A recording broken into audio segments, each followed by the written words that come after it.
why immigration officers always say, we don't think this is a genuine student, right? Those are the people who end up coming in and don't do their course. If you make those kind of errors, what happens is that schooling that could have been a pathway for you to become an immigrant, a legit immigrant, it's cancelled out. You are now out of status. Any other application you make after that, you're still going to prove why you did not stick to what you initially said. It's an integrity issue. So there's no point going down that route.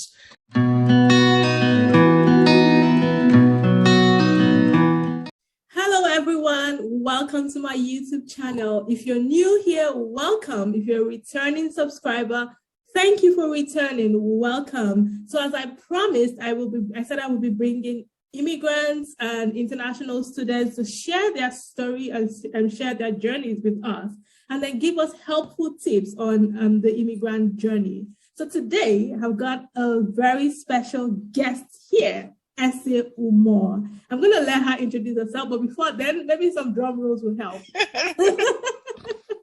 Guys, there's no serious introduction. My name is Ese Umor, just like she said. That's all. I live in Calgary, Alberta. That's practically it, yes. Thank you so much, Ese. Thank you for coming here. I'm so happy to have you as my first guest, actually, on this channel. So thank you. So special. Thank you for honoring the invitation. Thank you so much. So yes, I have got questions for Ese. I have a number of questions to ask you, Ese. First and foremost, I would ask, what process? How did you come to Canada? What was the inspiration behind coming to Canada? Oh yeah, I came to Canada via express entry, federal skilled workers. So my husband and I applied. We did this process in 2016, and then we landed in December 2017. Oh, okay, nice. Why did you leave Nigeria? I mean, it goes to show it's a no-brainer, but it's a no-brainer. As in, the thing is that at the time when I left Nigeria, I didn't feel like I wanted to leave Nigeria. Oh, okay. So I think my story might be different from others. At the time when we were doing it. At the time when we were doing it, we're just like, everybody's doing this thing. Like, let it not be that we'll miss out on something in case it's something really good, And so we did it, but we didn't do it with the intention of moving at that time. So when it came, we're like, hey, God, are we going to do this thing? Why did we even do this thing, But then we had done it. So we came and we landed. And when we landed, the cold, man, I was like, okay, I'm not sure. In the winter? Yes, because we landed December 2017. Oh, so so it was extremely cold. So it was a shocker. So we're like, let's go and redress this matter. All right. I'm going to go on to the next question I have here. You already answered it. How long have you been in Canada? I haven't answered that actually, because I told you I landed first December 2017, but I left. I didn't stay. I left in January 2018, and we moved somewhere else, and then we came back in 2020. Oh, really? Yeah. Oh, I wouldn't have thought. I thought you were here longer than you would. No. Oh, okay. I left actually. Then I left, so we moved to France, and I was in France for 2 years, and then I came back here. Oh, okay. All right. Yeah. So what province did you land in, and what province do you currently live in? Okay, I landed in Vancouver, BC, British Columbia, and I now live in Calgary, Alberta. Calgary, I just love Calgary. So when I went to Vancouver, I liked it. Vancouver is so beautiful, and it's not as cold. But I felt like in Nigeria, I lived in Lagos. I felt like Vancouver was a lot like Lagos. I didn't like the hustle and bustle. So when I came to Calgary, it felt more laid back. It felt more chill, yeah. It had more of the homely vibe that I wanted. So it was a no-brainer. I stayed in Calgary. Okay. Would you talk briefly on the cost of living in Vancouver and the cost of living you can't even compare, because at that time, we're making a lot of we're trying to find out a lot about how this move would work for us. So we found out about schools in Vancouver, found out about the cost of living, renting. You couldn't compare the costs and the kind of quality of things you were getting in Vancouver to what you would get in Calgary for the same price. And it's still about the same thing with the housing market, with generally everything. Calgary is more affordable. If you see any top 10 list of affordable cities in Canada, Calgary is always on that list. You would never find Vancouver or, okay, let me not shade any other city. No, shut up, Ontario. You won't find Vancouver, you won't find Ontario, it's not happening. Yeah, I mean, and then I'm really jealous of you guys because of your tax. Like the tax. Yes, exactly. That's another great thing, you know. So I get to pay 13%. We end up buying everything a lot cheaper than you guys would buy because you're paying a lot more taxes on it compared to here. Exactly. I'm paying 13% on everything that I buy. And I'm like, what am I doing in this city? All right. What was the major challenge you faced when you landed in Canada? I mean, aside the cold weather. Okay, aside from the cold weather, I'll say that the main thing that I found to be a challenge was support. It was a big thing for me. I feel like in Nigeria, you know, you may not have people with you 24/7, but you know that you have people you can call when you need it. When you come to Canada, it's a completely different thing. You have to start building from scratch, from zero. And it takes time. It's not something that happens immediately. So in the initial period, as an immigrant, you tend to feel like an exile. It's like they just chased you away and you are now on your own and you're like, this is it. But that's how it is. But with time, I guess it gets better and then you start to feel at home. Yeah. Someday, I hope. Someday. I mean, I guess it's more difficult to make friends as adults, definitely, right? Definitely. And we're all busy, especially when you're in a new land. You're trying to settle in. You don't have the time to, you know, actually socialize. So I imagine that it's a challenge for most immigrants, if not all immigrants. Okay. What did you do for work in Nigeria? What do you currently do now? Okay, in Nigeria, I was a lawyer. So I was working in a corporate firm for a bit, and then I had kids, so I didn't work for a bit. When I moved here, I thought about doing the whole legal process, and I'm going to eventually do it. But initially, you know, with my kids, dealing with everything, I wanted something that would give me more flexibility. I wanted to be more independent. So I decided to go the immigration route. But apart from immigration, I do have a day job as a legal assistant in a law firm. So that's what I started to do because I just felt like regardless if I'm eventually going to do my NCA certification, I should be in the legal industry one way or the other and start building my network. So yeah, that's it. Oh, that's perfect. So you probably, I mean, have an idea of how the legal world works, right? Mm-hmm. Very much so. Okay. So briefly walk us through the process of becoming an immigration consultant in Canada. I know that it's a lot. So maybe just as I just said briefly, like just okay. It's like you said, it's a lot. So the process is in 3 steps. The first step is you have to go through the practitioner program, immigration practitioner program. So before 2020, there were a lot of programs, but from December 2020, those programs were phased out. And now there are 2 specific programs. There's one in Queen's University, which is for like people who are learning in English. And then there's another one in Quebec. And that's it. Those are the 2 schools. You go through the program. When you're done with the program, you would do the immigration practitioner's entry to practice exam. So that exam, it's a tough exam, but I've heard so much about it. I mean, I'm looking forward, like, I think I may go that route. Okay, and take the exams. It's tough, but I've heard. Once you do the exams, then the other things you're required to do would be a police report for wherever you've stayed longer than 6 months. Then you will need to write IELTS academic and pass it with a minimum of a 7 band across all, a 7.0 across all components. And yeah, that's about it. There are a few other things, but they're minor compared to the ones that I've listed.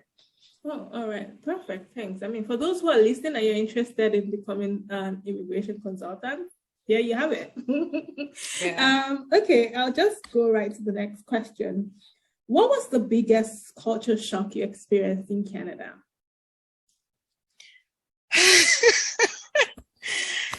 In terms of Culture shock. I can't really say I experienced any culture shock because before moving here, I lived in France. So I'm just really used to the kind of, and they're very similar. So I wouldn't say, I think in terms of culture shock, I was shocked at how nice Canadians were.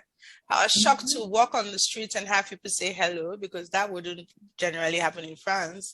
You know, people say hello and try to get into conversations with you. So yeah, because they're more conservative, they're more to themselves. So it was a nice surprise. Pleasant surprise. Pleasant, yes, very pleasant. Okay. How has the immigrant journey been so far, honestly? I'll say that. I'll say when it comes to the immigrant journey, you know, you go through about 4 phases. Initially, when you come, you're in your honeymoon phase where you're like, everything is amazing. I'm gone. You know, you're taking pictures, you're touring. And from the honeymoon phase, I don't know if it happens to everyone the same way, but there's a nosedive where you're like, downhill. Okay, yes, yeah, and it just comes suddenly, you know. They're like, okay, I've done this, I'm here. Why did I do this? Why am I here? You know, exactly. Then you start to just accept it, which is the third phase, where you're just accepting it, and then you're getting to settle in. You're getting the job you wanted, you're building the career you wanted, and you're like, okay, yes, it makes sense. This is why I did this. And from that third phase, you're just waiting for every other thing to fall into place, to build your network, to build your friends, your new family, whatever it is. That's really it. So it's quite a journey, but eventually I hope that everyone who goes through this journey finds what they wanted to find when they made this decision to move. Yes, that fulfillment. Thank you. Thank you. 3 lessons. Yeah, 3 lessons learned as an immigrant in Canada. Okay, so the first lesson I learned is don't procrastinate. You want to do something, just get up and do it. It's very important. Life is short, you know. Don't spend your time overthinking things. You want to do it, just get up and do it. When I decided I wanted to do immigration, it was I was either going to do immigration. In fact, I had already paid for my NCA assessment, right? I was either going to do immigration or the NCA assessment. I went to bed, I woke up, I said, I'm doing immigration. And that was it, you know. And I started immediately. Immediately I made that decision. I changed, I rebranded, and I just started. So that's one. Just don't procrastinate. Just do what you want to do. The second thing is go out of your comfort zone, okay? There are many things that you can learn about yourself. There are many things you can start to do. There are businesses you can explore. You wouldn't know if you don't go outside your comfort zone. The third thing is the power of networking. Moving to a new country as an immigrant is completely different from life in Nigeria, where we already have people, whichever way you want to look at it. You have uncles and aunties or friends that if you're looking for a job, you can tell them. Here, you may not necessarily have that. You have to build that. So that's what we mean when we say you have to continuously build your network, connect with people, meet with people, whichever way you can. Those things are really helpful in your immigrant journey. So those are 3 things I would say I've learned so far as an immigrant. Right. Thank you. Thank you. 3 challenges you've encountered so far. 3 major challenges. 3 challenges. When it comes to challenges, I would say one of them would be childcare. I think that it's not bad, but you just can't wrap your head around how expensive it can be. Childcare, that's one thing. Even with all the new reforms, it's not looking like many changes are taking place. You know, when you still crunch the numbers, you're still paying a lot of money. Can I jump in there a bit? I had always thought, but the government pays you for a kid, or they give you money for a kid, right? So why is childcare expensive? In my head, I mean, I don't have children, so can you just elaborate on that, please? So to be honest, I don't know a lot about the payments that come in because I've never received those payments. I haven't applied for those payments. So I don't know a lot about it. Oh, really? Yes. It goes to every parent. No, but you have to apply. You have to apply. It doesn't automatically go to everybody. I haven't received it ever. You have to. I didn't even know about that. I was just so sure that every parent was receiving something for that kid. Not every parent receives it. And then there are two things. So when it comes to childcare, there is subsidy that is given, right? And the subsidy is paid directly from the government to a recognized daycare. So if you go to a daycare, if the daycare on the book says that their charge is 1.5, the government can subsidize it for you. So the government will pay maybe 800 directly to the daycare, and then you would pay the rest, right? But not everybody qualifies for it. If you're earning a little above certain things, you don't qualify for subsidy. In the same way, you may not qualify for some benefits that are paid to others. Do you understand? Those benefits are dependent on how much you earn and things like that. Do you understand? So if you don't qualify for subsidy, everything you pay is out of your pocket. So that's what happens. So that's why a lot of people complain about daycare, because at the end of the day, if you don't qualify for subsidy, you're paying out of pocket.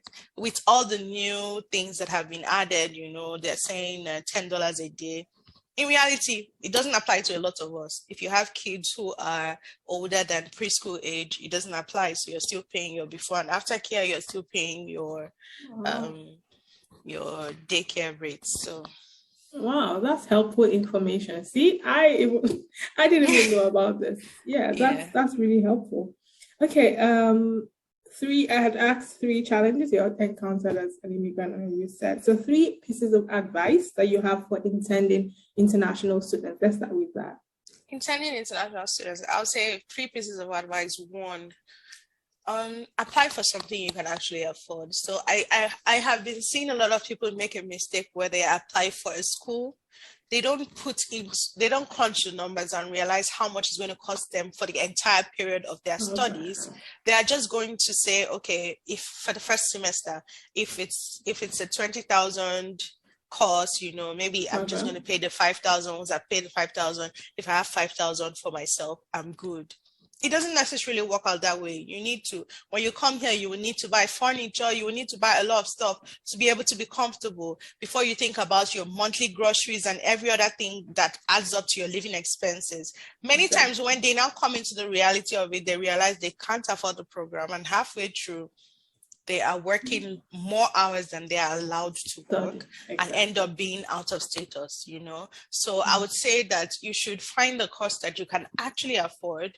Don't apply for a course you cannot afford, but at the same time, find a course that makes sense for your career goals. Studying is a means to an end, but I always say it is not the end in itself. Don't come here. I see a lot of people send me messages and say, I want to come and study. Let me just give as an example. I want to come and study nursing. I don't want to practice nursing. I just want to study it so that I can enter Canada. It makes no sense. The amount of money you're going to pay to do that, you have no idea how much it is. And those are the people who, that's why immigration officers always say, we don't think this is a genuine student, right?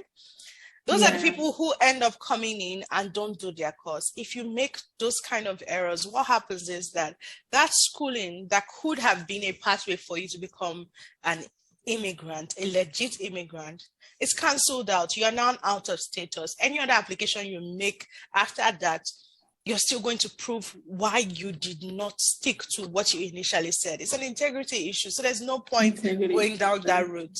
The third thing would be, studying is not for everyone. If you know you don't want to study, because to be honest, while everybody says, we're studying now because this is how it seems it seems like the only way you can do it now, right? But while everybody is saying we're studying now, it's not everybody that has any intention of studying. Like, you're not in that headspace. You've told yourself legitimately, I'm not studying after these bachelors. Nobody should tell me anything. If you know you don't want to study, don't come here and study. There are many other ways you can come to Canada. Don't get into a pathway you really don't need, or know you're not going to utilize. Those are the 3 things. I hope it was 3, because it feels like I was saying the same. I feel like it was 2, but no, but it's fine. I think that's sufficient. We're just going to move to the next one. For immigrants, what advice will you tell them, intending immigrants? For immigrants, I think if I'm going to give, is 1 piece or 3? 3. I mean, you could just give as many as you want. That's the truth. But I have 3. For immigrants, I'll say the first thing will be to do your homework. So I find a lot that people just say, where are my friends? And because their friends are there, they go there. You know, you see people who are doing it, staying in a city, maybe a small city, but you're doing well in the city. Don't feel that urge to move to big cities because your friends are in big cities or all of that is happening in big cities. I think that it's important as an immigrant to cut your coat according to your size. That's the first thing. The second thing is don't rush into things that can affect your credit. Things, for example, there are people who land and find out that their friends have maybe houses and decide, you know what, I'm buying a house off the bat. Just weigh your options. Be sure of what you're doing. It may work out best at the end of the day because you are building equity, but don't rush into it until you know you completely understand what you're doing and you're ready for it. The third thing is don't sleep on a bicycle. You didn't come here to sleep on a bridge. Like, stay awake. If you're not awake, you'll miss a lot of opportunities. So stay awake. When you see opportunities, jump on them. Work hard, network, and try to find. The main reason you're here is to succeed. You're here to give yourself options that you may not have had in your initial country. So open your eyes, open your heart, and give yourself those options. That's awesome. Awesome. Yeah. Thank you so much. Any tips on job search and networking? I know you talk a lot about networking, but any tips? When it comes to searching for a job, I would say that find out the Canadian way because it's different everywhere you are. If you are new to Canada, find out the Canadian way. Make sure you have a Canadian style resume. Make sure you have a Canadian style cover letter. Make sure you are networking. And networking is not, hello, I sent you a DM, please answer your DM. Because I find that a lot of people do that and it can be frustrating. The honest truth is that there's so much time difference between you and the people in Canada that half the time, hello. To be honest, if I see a hello message, it's very rare for me to respond to it because it means that this person wants to drag you into cut conversation that you don't necessarily have time for. It's much better to say everything you have to say. Correct. Networking, reach out to the person, ask them for tips. Don't always just go, I need a job. Can you help me find a job? You don't know that person. You need to build a relationship. People are more willing to give you tips and tell you how it worked out for them than they are to just tell you as a stranger, okay, this job is hiring, come, I would interview you for it. It doesn't work like that. So networking is usually a way to find a window in or a door in. Ask the right questions. Ask them for tips. How did you do it? What do you think could be helpful to me? What are things I could do now to increase to improve my profile and make me more employable in Canada? Questions like that, important questions that can actually be helpful to you instead of saying, please, I need a job, I need to leave my country. Because half the time you don't get the answers you want when you come in that way, you know? Exactly. Yeah. Okay. Lighthearted. Oh, sorry. What's the coldest temperature you've ever experienced? Hi, this last Christmas was horrible. This last Christmas was horrible. You know, we're in a deep freeze. We had temperatures of, it's not that bad in Calgary. I won't lie to you. We had temperatures of minus 27, minus 28, but the wind chill is probably minus 35 some days, you know. Yes, but the good thing about Calgary, if I check my weather today, right now it's probably, let me see. I wanted to quickly check my weather. Okay. So right now it's probably 2 degrees. Okay, it's 4 degrees. It's actually 4 degrees. Oh, I think we're at minus something here. So I should be moving to Calgary. So let's put that out there. There's something amazing about Calgary. We have something that's called Chinook winds. And so what Chinook winds are is that we have a period of cold. It may be 1 week, it may be 2 weeks. And then the Chinook winds blow warmth over the city. So when they blow that warmth, we now have 10 days of warm weather. And because we're coming from the deep freeze where you're having minus 26, minus 27, when you have days like 4 degrees, 10 degrees, or even minus 1, you're in your t-shirt, you're living your best life. So because that's one from a deep freeze, exactly. So that's one of the advantages we have, that in winter we have the Chinooks. So it's not like we are in extreme cold throughout the winter. It's not like that in Calgary. We have 2 weeks of extreme cold, and we may have 1 week or 10 days of warmth. Like right now, we're in the warmth, and then we'll go back, you know. And that's comforting to know for those who are interested in coming to Calgary. That's comforting, because I have always been under the impression that, oh, that place is so cold. It's not. Probably Saskatchewan, not Calgary. Okay. Is Canada lonely? I mean, you know the answer to that. We all know the answer to that. The viewers may not know. They may think that we're just, trying to prevent them from coming to Canada when we say okay. That. So. Since you don't know the answer, Canada is lonely. There's no way to sugarcoat it. But you can build your own circle of friends. You can find activities that you love to do, If you're outdoorsy, there's so much you can do. You can go skiing in the winter. You can go sledding. There's so much you can do, tubing and all of that. So in those activities, you start to find that you're not as bored. The thing here is that you must be willing to go out of your way to make friends. You need it. You absolutely have to. Very intentional. It's not like you must be intentional. It's not like Nigeria where you have people you went to school with and all of that. Except you study here, it's almost impossible for you not to say you are lonely here. Right. So that brings us to my next question. What do you do for fun? For fun, personally, I love to swim, and the truth is that I don't know how to swim. So when I say I love to swim, I just love to be in water.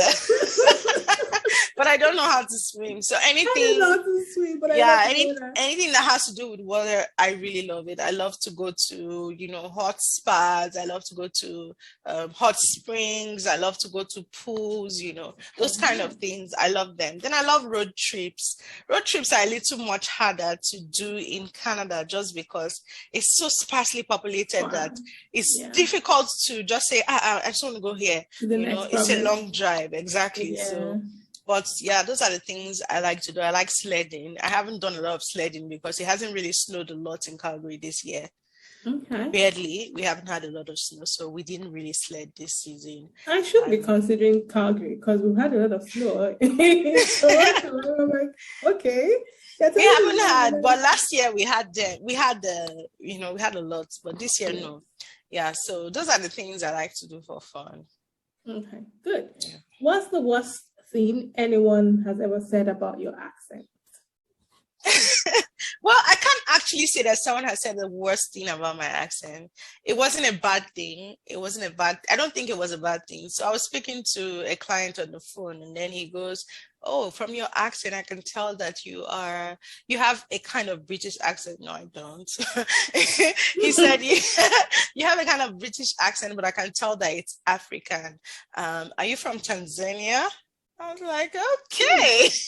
I mean, that's not so it wasn't bad. It wasn't bad, It wasn't outrightly bad. It wasn't outrightly bad. It's not bad. But I don't know what a Tanzanian accent sounds like, but that was it. That's the most interesting thing someone has said. At least the client didn't tell you, oh, can you please give it to someone who speaks English? Well, not really. Considering what I do, you can't call me and tell me give it to somebody. Like, you're either calling to speak with me or you're not. So I get that. Yeah. So what is the most ridiculous lie that you've heard about Canada and Canadians? So let's start with Canada. Well, the most ridiculous lie that I've heard is that the easiest way to get into Canada is by applying for refugee status. Like, it's a hell no for me. Like, cut it out. Just don't go that route. Because half the time, Canada knows, all of you know you're not a refugee. Let's accept it for what it is. You're just going to get some time here. You sit down here and then you'll be bounced. There's no point. About Canadians, I don't know that it's a ridiculous lie, but the way people say, oh, Canadians are so nice. They're so nice. Sometimes when you're driving on the road, they can just start swearing at you for nothing. So I don't know about them being so nice. I mean, they're nice, yeah. They're probably more, but I live in the US, so I have a different experience, because when I came here, oh, Canadians are so nice, better than those in the US. And I'm like, okay, I haven't really experienced that very friendly, oh, Canadians. No, they're nice, they're okay, they're courteous. just the way Americans are or can be. So I haven't seen that disparity that people talk about, or that difference. I completely agree, because I know that when I was in the US as well, I experienced more of Americans wanting to come and talk to you. Like, they come and then they start telling you their life stories. I used to be like, exactly. Americans are very outspoken, very nosy, and and asking. So that for me, I find Canadians to be more conservative. Exactly. Yes, so they're more conservative. I haven't experienced that, but we all have our different experiences. Yeah. But yes, that brings us to the end of the questioning and answer. Do you have any last words what you like to tell people? Last words. Last words, I mean, it's something I always like to say. Just do your research. Don't be lazy about it. That research will save you a lot of money, save you a lot of time, save you a lot of overthinking. So do your research, I think. All right. And then do you want to tell us briefly about your Instagram page, how people can reach you for business, for so my Instagram page is Immigration. I work mainly, so what I do mainly, I do study visas, study permits, postgraduate work permits. I can also apply for a work permit for you if you're accompanying a spouse. I do visitor applications as well, visitor visas, and then express entry, anything express entry. I'm the person to talk to. So those are the things that I specialize in. So if you'd like to reach me, the best way to reach me is via email, immigration@gmail.com. Okay, I'm gonna leave her Instagram page, her email in the description, so that you can reach her if you need her services. All right, guys. I hope that you guys have enjoyed this session. And if you have any questions, please do not forget to leave comments. If you need Essay's services, do not forget to reach out to her. Of course, I'm sure you will reach out to her if you need her services. But yes, if you need an immigration consultant services, please reach out to Essay. Thank you so much, everyone, for listening. If you listen to the end, please do not forget to subscribe and do not forget to like. Thank you. Until next time, my name is Malobes.